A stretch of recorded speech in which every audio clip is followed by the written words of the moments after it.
I don't think. Let's talk about Alderny Landing and Eastern Front. Okay. Another of Mary's. Yeah.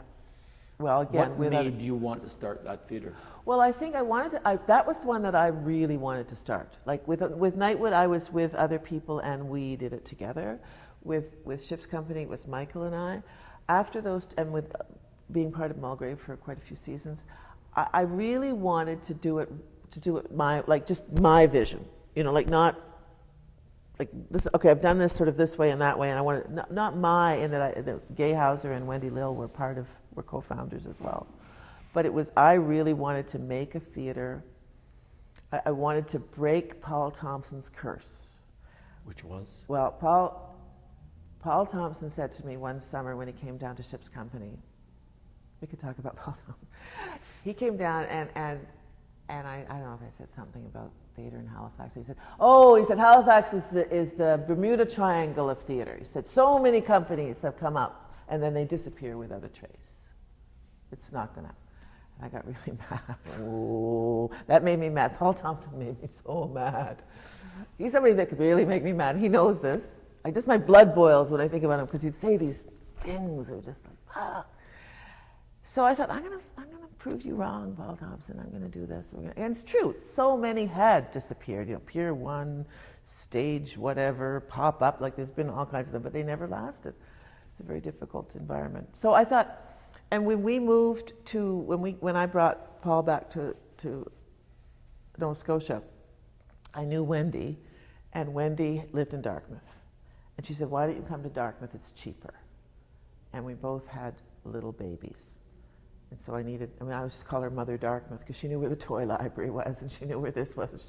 So we found a house in Dartmouth because she was there and it was cheaper. And then we thought, you know what? Let's do this in Dartmouth, because it was like Ship's Company, it was an unlikely choice. Dartmouth had the reputation of being, deadly Dartmouth. You choose Dartmouth because Dartmouth. it's an unlikely place. So unlikely. People Mary think Vingoe chooses unlikely places to create theatres. there's something to that. I have learned that. You go where nobody else wants to go. And people think you're crazy. But then they start to think there's something special or something different or something unlikely, and it worked. Like it was a very hard slot. We had no theater in Dartmouth, of course, so we used to use the library we used the Helen Creighton room of the library. It's just a room about this size with a picture of Helen Creighton on the wall. So we had to lug in the risers and all that stuff. We did Wendy's play Occupation of Heather Rose there. That was our first play.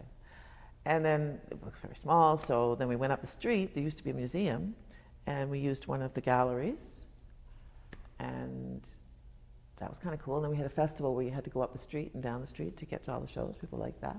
But we didn't have a theater, so we'd always go over and use the Dun or the Neptune, and we'd always say, now we're here now, but stick with us, because we're going back. We're really based in Dartmouth. We're going back to Dartmouth, and we build people like, we're not going to be here for long. We're just renting the place.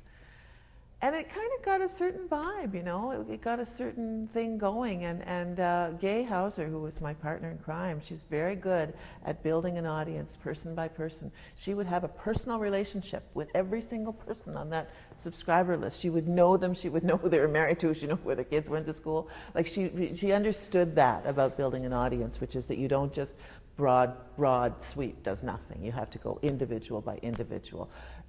Paul always says, the best things in life are privately traded, and I think that is a great phrase. Who said that? My husband, Paul Cram. He says that. Absolutely right. Yeah, and it's so true. It's so true. The older you get, the more you realize the best things in life are privately traded. And that's why the whole social media and all the rest of it becomes trash after a while, because it's not. If I write to you something that only you get, that is so valuable. Yep. If I write you a letter, Virgil Carreta wrote me a letter 30 years ago, and I kept it. Yep. It just means something, right? So anyway, it's the same with building an audience. You have a personal relationship to each person, why they come. And I have to say, she was brilliant at building that. And whether it was the thank you notes or the phone, whatever, she was just so good at it. And we gradually, again, very gradually, we squatted She would never rent anything. It had to be squatted. It had to be free. So we would land out. We had offices out in Woodside, which is like miles out by the Woodside Ferry, right? Because they were free. It was a classroom. We had a couple of classrooms in an old school, and so we had free rehearsal hall. And she'd go down and beg the furniture from the guys in the distribution thing downstairs, and she'd get the paper donated. So we just always built And on. did you pay yourselves or no? We did, although that was a struggle because I always believed that I had to be paid. And I did get paid, but when I look back on it, 4 companies and I have no pension and no benefits. I never fought for that. And I know people I'm came going to out. say that again. 4 companies, no pension, no benefits. Yeah. I didn't fight for them. I was too busy fighting for just survival. But say with Eastern Front. Okay, so if you were in the Dun, you rent the Dun, Yeah. you have the equipment. But if you're in the library, you've got to put some lights in. Where does that money come from? Oh, well, we grew the same way the other companies grew. We started out with a little, like, I think, explorations. Right. And then gradually, you got a project grant, and then after, it wasn't as hard as it is now, I think. After maybe 5 or 6 years, we probably got operating.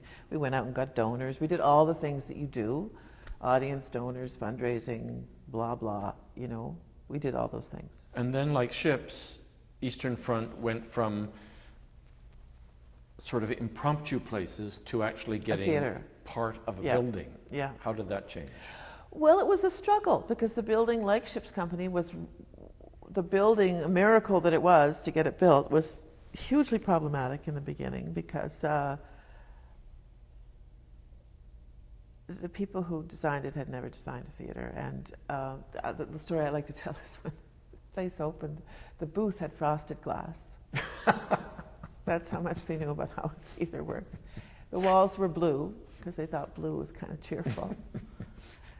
And in early planning stages, I distinctly remember going to they'd have these town halls where all the people who would be users, like we didn't own the theater. Right. It wasn't our theater. Like It had Ship's Company. like bleacher seating that moves out into position, then there's rolls back. Yeah, if it's I a remember. multi-use building, and that they had to do that to make it play. Fair enough.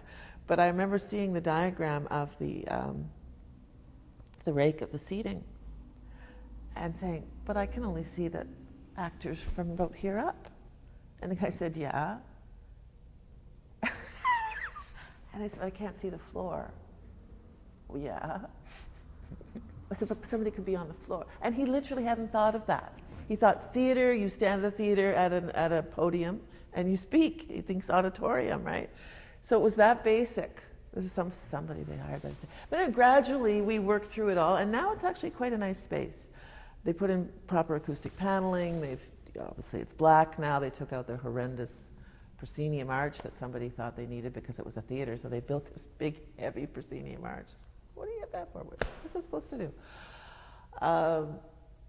Anyway, it's good now, and now One Light is there, which is good. I'm sure there continue to be struggles, but in terms Eastern of, Front is gone now. well, what happened was, unfortunately, and this is just unfortunate, I left in 2002, Hans Bogolt came in, and he did very well there. That the company continued to grow and have good audiences and do a lot of local stories, and some not local, but a lot of like Mike Malski and Lance Wolliver,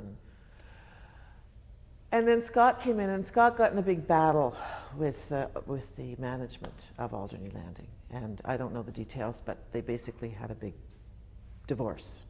And he said, "Give me what I want or I'll leave," and they didn't give him what he wanted, so he left. So then the company became homeless again and drifted around for a number of years, which was a disaster for it.